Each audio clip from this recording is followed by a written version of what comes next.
Hey everybody, it's Patty with Get Personal with Patty. And if you're new here, my name is Patty and I am a 50-ish year old mom and wife and mom to an 11-year-old little girl who has cerebral palsy and is nonverbal. Her name is Grace. So I talk about her quite a bit on my channel. So if you are just starting to watch my videos and you hear a little bit all about her, she's an awesome little girl, very, very smart, and love her to death. And so that's her. But today's video is a joint fixed video. Now, let me explain my budget to you if you are new, just briefly. So I get paid on a weekly basis, and I do the Budget Mom Paycheck method in this A5 that I use the box set, and I just cut it down or up or whatever you want to call it, and I keep it all in here with expense trackers. My weekly paycheck covers any credit card payments, any cash variable spending, any envelopes, groceries, dine out, gas, etc. Any sinking funds or saving challenges that I deem are necessary for us to save and move ahead. And I do that all in my A5. Now, in the 7x9 Erin Condren that you're looking at, in here I do, and June is a little different, the first time that I've done it this way, and I really do enjoy doing it. So in the first thing I do is in June was in this calendar format. I put down all our fixed bills and when they come out. I'm sorry if I just shook that on you. And then I also do a complete June budget here of what is going to come out of our fixed joint account. Try to put some goals and thoughts down in this page, the dashboard page, goals and thoughts for the month. And then this is new, and I got this from someone on YouTube also that I watched her set up her June budget, and this is what she does. She does two separate calendars. The first calendar shows her what her bills are and when they're due, and the second calendar right here, this is she uses strictly for spending. So that's what I do, and I really, really, really love doing it. I wish I had seen Lisa's videos prior to now, because they, keeping it all in one calendar can be very confusing. And as you can see, like this was May, so there's bills on here as well as spending. And sometimes by having it, I feel like having it all together, I might have missed some spending opportunity, like not spending opportunity, but didn't write it down when I spent it. And I'm trying to keep very track of where we spend our money and what we're spending it on, to again just be intentional of where our money is going. So by having the two separate calendars, I really am diligently tracking where we're spending our money, which is just so important to me. I really love this budget community, and learning new ways to budget or set up your planners is just an awesome part of being on YouTube with others. So that's what I do here on this second calendar. Now, starting in July, just briefly, I am going to start using my Humble Beginnings budget planner that I got. This is from Sarah Marie. Stickers on Etsy.com. I'm going to start with the July because this is set up for 2024. So I'm going to start in July right here. I'm going to rework, the date dots, of course, and then I am going to just use this one for our fixed joint budget. Our family budget is what I really call it, our family fixed budget. So my husband gets paid bi-monthly now. He is self-employed, and effective June 1st, he became incorporated. We decided that was going to be a better opportunity for us to not have to continuously pay taxes on a yearly basis.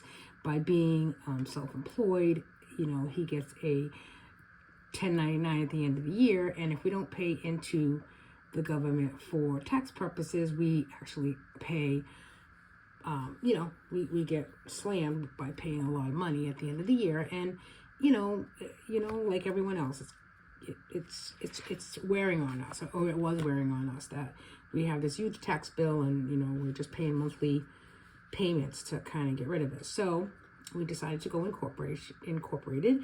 We did that effective. Actually, it was effective May 11th, but on the books, really, it's effective June 1st. And so far, so good.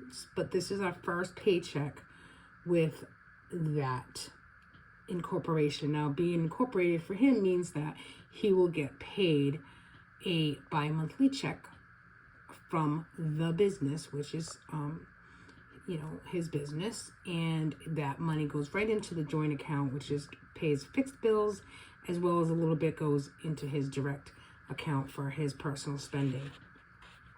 So this is the first paycheck with that, like that. Now, of course, it comes with a learning curve, because we can't at any time just transfer money from one account to the other. We have to be diligent and make sure that we're depositing money where we need to deposit it, to have a cushion of some sort, just in case there's bills that, something comes up.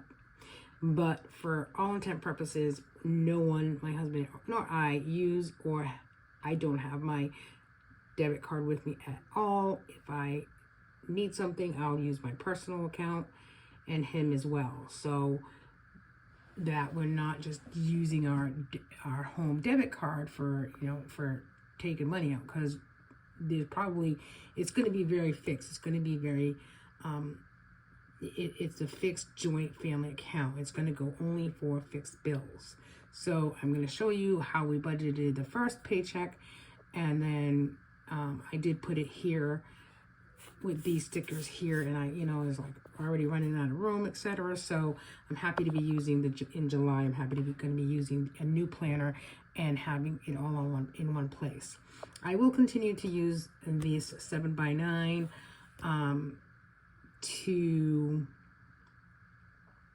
I think I'll use the July planner for 7x9, most likely to maybe track either our bills or our spending in here, and then use the set up the budget, the income, and what our debts are, etc., in the other budget planner. But we'll see how that goes. Let's just jump right into this. So our paycheck was on the 16th. Okay, so we had a rollover of $29.98. Again, this is our fixed family account. His net pay was $19.92.14, which is going to be exactly that amount every 2 weeks. I deposited into this joint fixed account $100 on June 1st. He deposited an extra $200 on June 9th. I deposited, or there was a deposit made of $400 on June 13th. And then I deposited an additional $60 on June 11th. So the total amount that we had to use for this bi-monthly pay period was $27.82.12. So there was some Amazon household stuff that came out $27.52. On June 5th, $4.99 was Amazon Music. Peacock, which was $4.99. Mortgage savings, we transferred over $325. Our mortgages with one bank, we have a savings account with them. So we try, and that's one of the things we need to continue to try, is just start putting extra money or money from my paycheck on a weekly basis, even if it's $100, into that account, because we need to build a cushion into the mortgage savings account, as well as get the mortgage savings account 1 month ahead. I need to do that. We need to figure out a way, and we just need to do it. Car insurance was paid on the 11th for $177.54. Pet insurance was paid on the 13th at $36.90.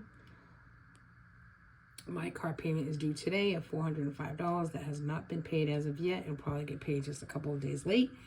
Eversource, our gas bill was paid of $200, and then Apple was paid of 99 cents. We had to transfer $250 to my account for something that Grace did using the phone. Long story. And then we had a deck built, and out of this account, $1,450 came from this account, $1,000 came from my other account, and that's said and done. So I'm glad that's done.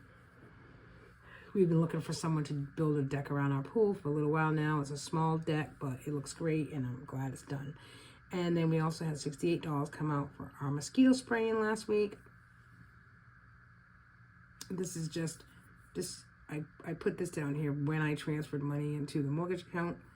I did it on June 2nd. And that was it. So see, I need to be a little bit more consistent here. I'm actually going to put a line here so I can do it for this one. And then, you know, there you go. So as you can see, it was very fixed bills that get paid out of here. And then, you know, my concern is, you know, I'll have to go back and figure out how much was spent and, you know, what we have for leftover. Doing it all, I thought maybe by just doing both paychecks on this one page, I could do it and keep it neat, but I can't. And I can't really, I kind of ran out of room and etc. So I am looking forward to using a new book in July. But what will happen is whatever is left over from this budgeting income will be a rollover, and then his net again will be probably on the 28th of the month at the same thing, $1992.14. And the goal here is to put at least $1,300, which I'm going to put down right here. At least put $1,300, at least. And I know you're saying 13 from 19 is only 600, and this already looks like more than 600. So we obviously want a rollover from this first week into the second paycheck, and that 1,300 has to go into the mortgage savings, and we need to do it. We need to figure it out, and we really need to do that because, you know, we need to get ahead and figure it out because it's a little stressful. What's stressful is if we don't get paid till the 28th. Like right now, this second paycheck is the 29th. So if we don't, we're probably going to switch that to the 28th of the month. So if we don't do that, what happens is, you know, on the 23rd, something comes out as $221.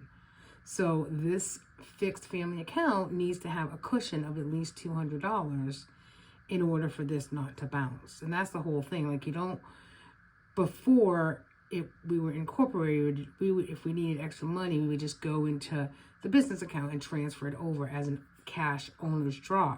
And you can't do that when you're incorporated. It has to be per your fixed amount that gets, you know, we do it bi-monthly because he gets paid bi-monthly from the state, but, you know, we need to do this. So it's definitely a learning curve. I stress about it a little bit too much, but you know what? In the end of the day, it is going to be what it's going to be. So we just need to be careful where we're spending our money. That's this kind of budgeting and keeping track of it like this, and only getting your income twice a month on specific days just means that we need to have a cushion in there and make sure that we are not unintentionally spending money from this account, which is the family fixed account. So that's what I have planned for here. And I also do the weekly check-in on the in this book, the 7x9. But again, this will transfer into the new book when I use it in July. And then I also use a transaction log for both the joint family account as well as my account. So I actually might just do my account in here in July for spending tracker, because it's just kind of easier to do that. And then the other accounts that I use as well, and only use the Humble Beginnings Planner for a family fixed account, period. And that might just keep us on track with things. And then I also put the debt tracker in here, which I'll probably do in July as well. So that's my story. It probably sounded very confusing to you, and I'm sorry if it did. Hopefully I will be able to do June's second paycheck a little better, a little clearer, and then definitely set up July. And then when I set up July, I'm going to do a video to show you exactly how I set that up for the fixed family budget. And hopefully there'll be a cushion in here and it won't be as stressful as the first month. So that's our family fixed budget. If you have any questions, please, feel free to leave them down below, and I'll be happy to answer, as long as you're subscribed, because I cannot see questions or comments of people who are not subscribed. I don't know if that that's for everybody, or I'm looking at the wrong thing. But so if you're subscribed and you have a question, I'm open to answering, whatever questions you might have. And again, thank you for watching, and thanks for being here. Bye.